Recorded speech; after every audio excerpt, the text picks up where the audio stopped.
got to be in between parents and children. We've got to be in between doctors and patients.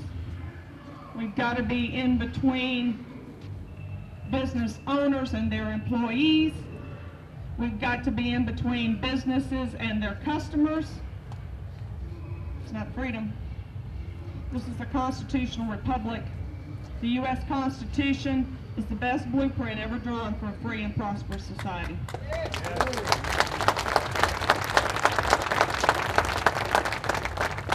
Courageous enough to say, we're going to get back to that Constitution.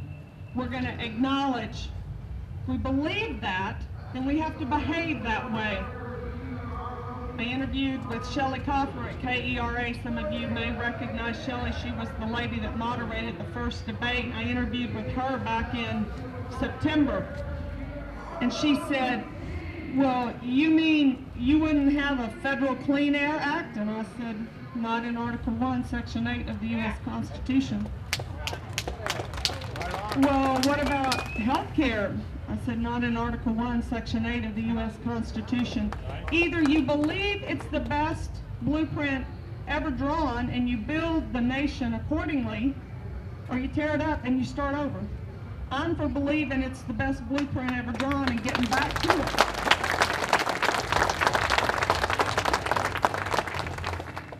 Those powers not delegated to the federal government are reserved to the states and the people. 10th Amendment. When we got into this race, I really shifted my focus to the state of Texas. What can leadership and government in Texas do? Remember that I was initially approached in November 2008. That was just after President Barack Obama had been elected, but right before he took office. But it was about the time we had had our first government bailout. The Federal Reserve System is doubling the supply of money in this country. It's driving down the value of the dollar. Look over history, other nations that have increased their monetary supply have had their money completely devalued. They've had a period of hyperinflation in their nation. Here sits Texas, a very diverse economy, a very diverse people, 13th largest economy in the world. Is there something we can do besides sit here helpless if and when that dollar devalues and that hyperinflation comes? What can Texas do? And I began to really study, how do we build a hedge of protection around this state in the event that implosion occurs? What do we do? And I really started studying that 10th Amendment and that idea of sovereignty.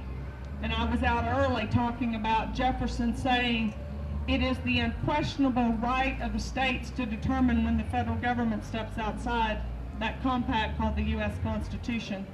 In the last week, I have begun to say, Mr. Jefferson should have said, it's the unquestionable duty of the state. It's our job to tell them. It's your job as parents to tell your children when they step outside the rules of your home and to pull them back in. It's our job to tell the federal government, you don't have the authority to do that.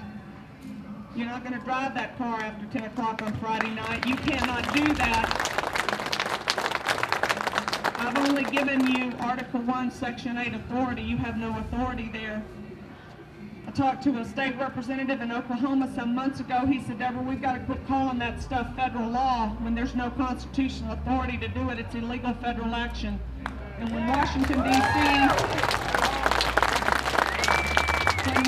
D.C. takes an illegal federal action, the legislature of the state of Texas needs to pass a law here that identifies that as an illegal federal action and says it will have no effect in our state.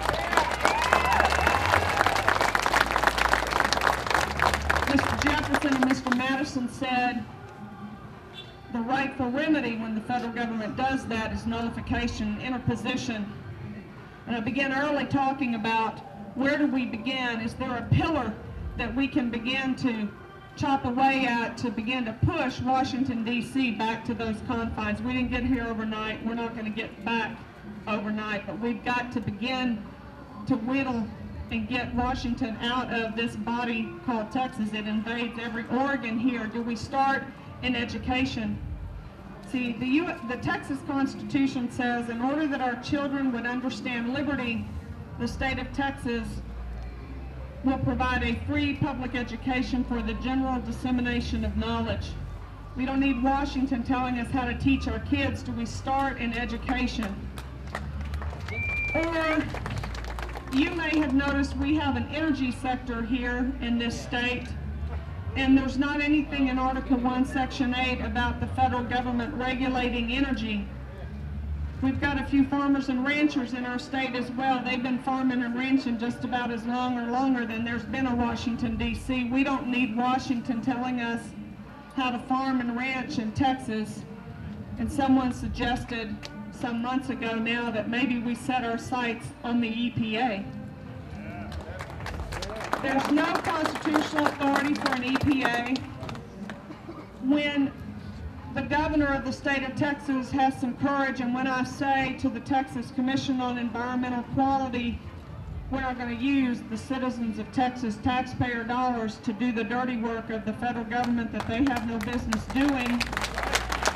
We're only going to use the TCEQ to implement, affect, and regulate Texas state law.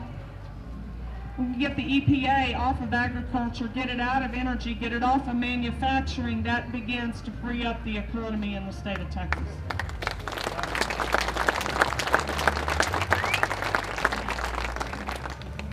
The surest thing and the first thing that we must do on the issue of securing freedom, because I think I talked about private property ownership and gun ownership and skip right over to getting rid of property tax. I kind of got that checked off already, like done. The reality is we need a piece of legislation to get that done.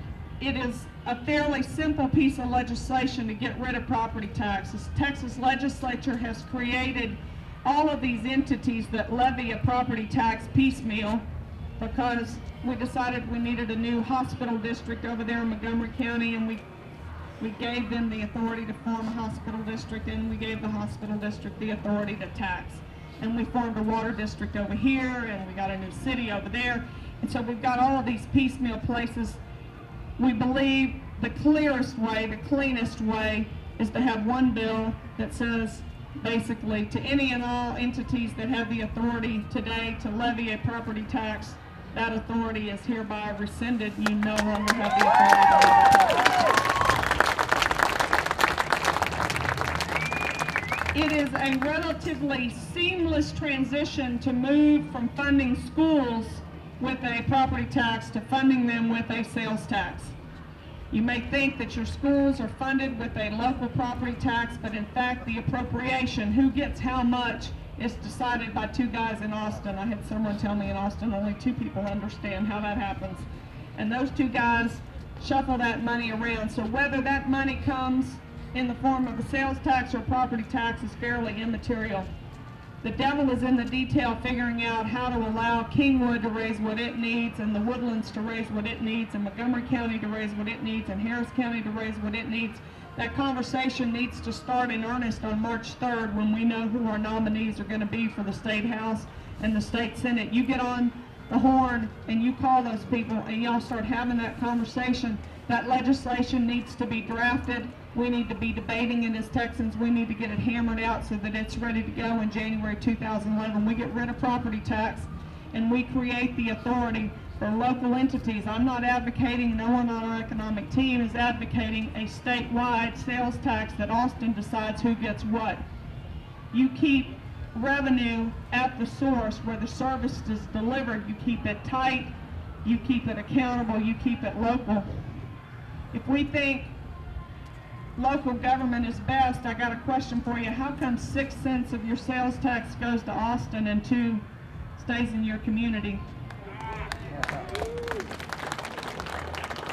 Are there things, since we'll have to cut spending in Texas, we've been under the misconception, intentionally so, subversion, diversion, some might call it lie, by our state government that we have a balanced budget here.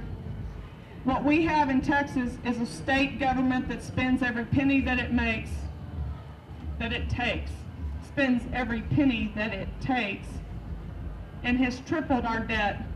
When Governor Perry took office, the state of Texas had $12 billion worth of debt. Today we have $31 billion worth of debt.